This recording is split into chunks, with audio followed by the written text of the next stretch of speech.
जय हिंद दोस्तों, आप सभी का एक बार पुनः हमारे यूट्यूब चैनल में स्वागत है। तो दोस्तों, आज की इस वीडियो में डीएलएड प्रथम सेमेस्टर के शिक्षण अधिगम सिद्धांत के कुछ क्वेश्चनों को हम लोग डिस्कस करेंगे, जो क्वेश्चन 2019 में पूछे जा चुके हैं। जैसा कि आप सभी जानते हैं, 9 मई 2022 से आपका एग्ज़ाम स्टार्ट होगा प्रथम सेमेस्टर का।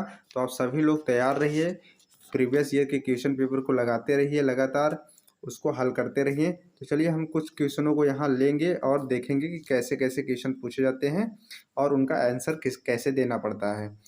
तो चलिए देख लेते हैं। हम आपको पहला क्वेश्चन दिखाने का प्रयास कर रहे हैं।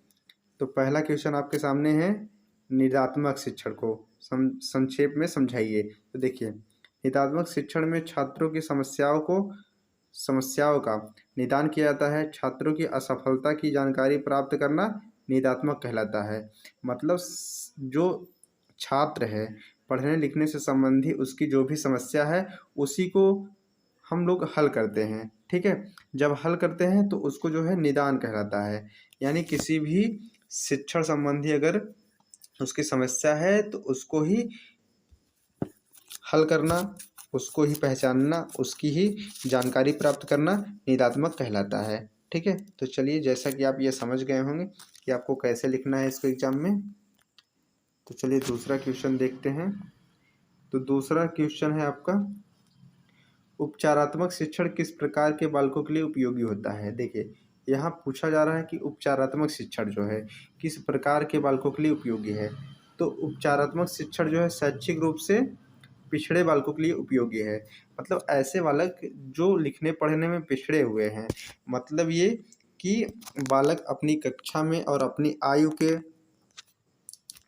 नीचे की चीज़ों को समझ नहीं पा रहा है, या फिर जिस कक्षा में या फिर जिस आयु में है उन सभी चीज़ों को लिख पढ़ अच्छे से नहीं पा रहा है। ठीक है, ऐसा होता है शैक्षिक रूप से पिछड़े बालक। तो उन्हीं का जो है ये उनके लिए काफ़ी ज़्यादा उपयोगी होती है उपचारात्मक शिक्षण। ठीक है, जो बालक शैक्षिक रूप से पिछड़ जाते हैं या पिछड़े होते हैं। तो चलिए हम नेक्स्ट क्वेश्चन की तरफ चलते हैं। तो आपका अगला क्वेश्चन होने वाला है, अगला क्वेश्चन है, शिक्षण अधिगम सामग्री के रख रखाव में क्या सावधानी रखनी चाहिए। देखिए, शिक्षण अधिगम सामग्रियाँ जो होती हैं उन्हीं के माध्यम से शिक्षा जो है प्रदान की जाती है। तो उनके रख रखाव में हम चलिए निम्न बातों को देखेंगे और इसको एग्जाम में लिखेंगे। देखिए, अच्छी वस्तुओं का उपयोग करना, जो अच्छी वस्तु हैं उन्हीं को उपयोग करना चाहिए और उचित स्थान पर रखना चाहिए। ऐसा नहीं कि उनको उटपटांग स्थानों पर रखें। कीड़ों से बचाव करना चाहिए और साफ सफाई का ध्यान देना चाहिए। दूसरी बात, पृथक कक्ष होना चाहिए, मरम्मत होनी चाहिए उनकी, और प्रयोग में सावधानियाँ होनी चाहिए। एक ये भी याद रखिए आप कि जब आप प्रयोग कर रहे हैं तो उनकी सावधानी से प्रयोग करिए। तो चलिए, ये निम्न शिक्षण सामग्री के रख रखाव में सावधानियाँ हो गई। तो चलिए अब नेक्स्ट क्वेश्चन की तरफ चलते हैं। तो नेक्स्ट क्वेश्चन है हमारा, बाल केंद्रित शिक्षण एवं शिक्षक केंद्रीय शिक्षण में क्या अंतर है।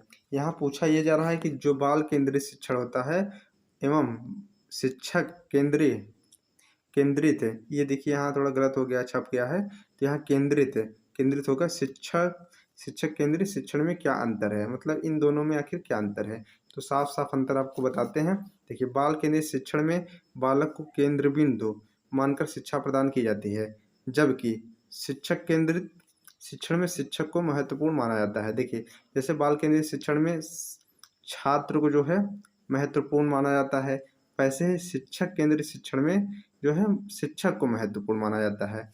ठीक है, अगर शिक्षक केंद्रित है तो उसमें शिक्षक को माना जाएगा, अगर बाल केंद्रित शिक्षण है उसमें बालक को माना जाएगा। यही दोनों में अंतर है। तो चलिए आगे चलते हैं। चलिए नेक्स्ट क्वेश्चन है, गणित किट के किन्हीं दो उपकरणों के नाम बताइए। मान लीजिए आपसे ये पूछ लेगा, ऑब्जेक्टिव भी पूछा जा सकता है और को 1 नंबर भी पूछा जा सकता है ऐसा क्वेश्चन। तो गणित किट के 2 खंडों के नाम आप इस प्रकार से लिख सकते हैं। उपकरण के नाम जैसे स्केल आप लिख लीजिए, या फिर चांदा, या फिर और भी उपकरण जो भी कुछ है वो भी लिख सकते हैं आप। ठीक है, गोलार्थ वगैरह जो भी कुछ आपको याद आए गणित से संबंधित, उनको आप लिख सकते हैं आसानी से।